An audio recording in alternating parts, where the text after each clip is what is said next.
জোর হাতে রিকোয়েস্ট করছি আমাদের মাননীয় প্রধান উপদেষ্টার কাছে এবং যত উপদেষ্টা আছেন তাদের কাছে, আপনারা আমাদের জন্য কি করেছেন? যারা 84% রেমিটেন্স আনে বাংলাদেশে, তাদের জন্য আপনারা কি করেছেন? গার্মেন্টস ইন্ডাস্ট্রি সচল রাখার জন্য কি করেছেন? আমরা সবাই আশা করেছিলাম যে ঈদের সময় অ্যাটলিস্ট একটা বেতন ব্যাংকে লোন দেওয়া হবে।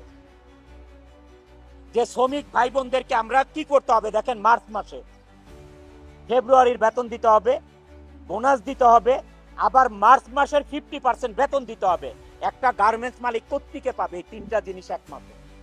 এই তিনটা জিনিস এক মাসে কোথায় পাবে একটা গার্মেন্টস মালিক? যারা 84% রেমিটেন্স এনে বাংলাদেশের অর্থনীতির চাকা সচল রাখে, তাদের জন্য কি করেছে?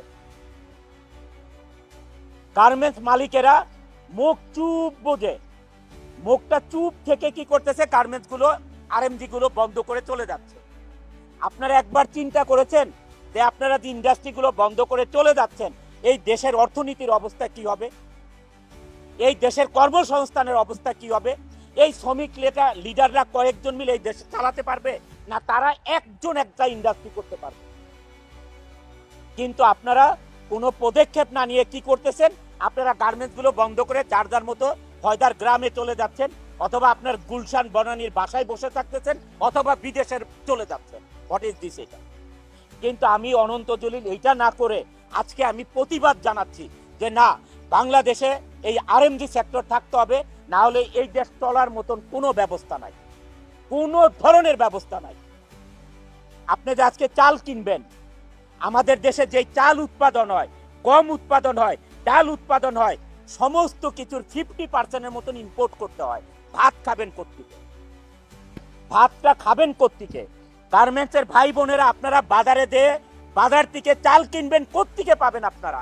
এই চালটা পাবেন কোথায় আপনারা? এই চালটা ইম্পোর্টের, আর এটা ডলার ছাড়া ইম্পোর্ট করা যাবে না। বাংলাদেশের টাকা আজকে কোন দেশ আপনার নিবে না এটা রপ্তানি করতে, আমদানি করতে। কাউকে আপনি টাকা দিলে নিবে না, ডলার দিতে হবে। তাহলে এই ডলার কোত্থেকে আসবে? আমাদের কৃষক ভাইরা আজকে ফসল ফলাবে, এই সার কোত্থেকে আসবে?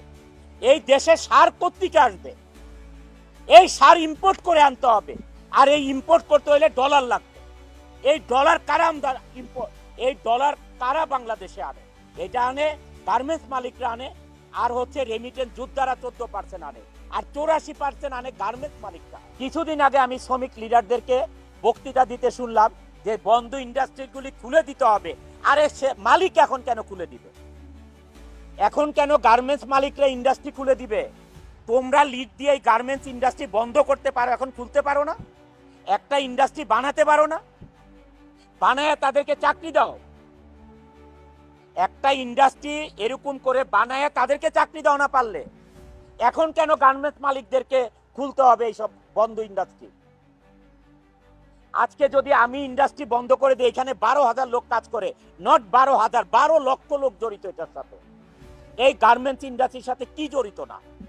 ব্যাংক জড়িত, ইন্স্যুরেন্স জড়িত, মোবাইল কোম্পানি জড়িত, হাড়ি পাতিল থেকে কাপড় চোপড় বানানো, বাসা ভাড়া, প্রত্যেকটা জিনিস জড়িত এটার সাথে। কি জড়িত নাই গার্মেন্টস ইন্ডাস্ট্রির সাথে? বাংলাদেশে 84% রেমিটেন্স আছে শুধু আরএমজিতে। 13% 14% আসে হচ্ছে আমাদের রেমিটেন্স যোদ্ধাদের থেকে। সারা বাংলাদেশের এক্সপোর্ট থেকে 2% আসে, 2%। মিডিয়া ভাই ও বোনেরা, আমাদের শ্রমিক ভাই বোনেরা, এই দেশে আপনারা কি করে খাবেন? আমার শ্রমিক ভাই বোনেরা, আপনারা কি করে খাবেন? মিডিয়া ভাই বোনেরা, আপনারা এটা প্রচার করুন যে এই দেশ কি দিয়ে চলবে। আমাদের প্রধান উপদেষ্টা জনাব ডক্টর ইউনূস সাহেব 12%, 13%, 14% রেমিটেন্স আসার কারণে বাংলাদেশে এই রেমিটেন্স যোদ্ধাদেরকে যে সম্মান দিয়েছে, এয়ারপোর্টে আলাদা তাদের বাসস্থান করেছে যে তারা এসে রেস্ট করতে পারে, হোটেলের মতন করেছে, আত্মীয় স্বজন এসে থাকতে পারে, এয়ারপোর্টে তাদেরকে সার্ভিস দিতে হবে, এত ব্যবস্থা করেছে। যারা 84% বাংলাদেশে রেমিটেন্স আনে, তাদের জন্য কি করেছে? আমি এইটা